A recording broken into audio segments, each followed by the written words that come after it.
Supreme court ने केंद्र सरकार से कहा, लगता है मुख्य चुनाव आयुक्त की नियुक्ति आप अपने तरीके से कर लेते हैं। सुप्रीम कोर्ट में संविधान पीठ ने गुरुवार को केंद्र सरकार से पूछा कि क्या वह मुख्य चुनाव आयुक्त और चुनाव आयुक्तों को चुनने में अपनाए गए तरीके या अपनाए गए मानदंडों की व्याख्या कर सकते हैं।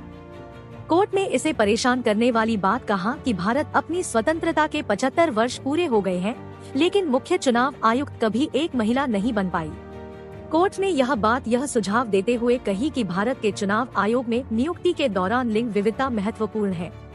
सुप्रीम कोर्ट की इस पीठ ने जिस याचिका पर सुनवाई के दौरान यह बातें कही हैं, उस याचिका में कहा गया है कि सुप्रीम कोर्ट लोकसभा और राज्यसभा की तरह ईसीआई के लिए स्वतंत्र सचिवालय हो, स्वतंत्र बजट हो, तीनों आयुक्तों को समान अधिकार मिले।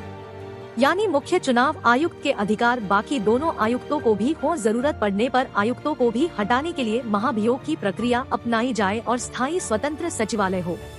साथ ही कोर्ट ने चुनाव की पारदर्शिता पर भी कई सवाल किए हैं।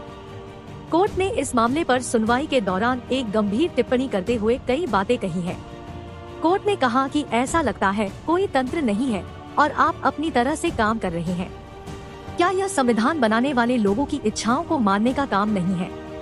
संविधान कहता है कि ऐसी नियुक्तियां संसद द्वारा किए जाने वाले कानून के प्रावधानों के अधीन होनी चाहिए, लेकिन ऐसा नहीं हो रहा है।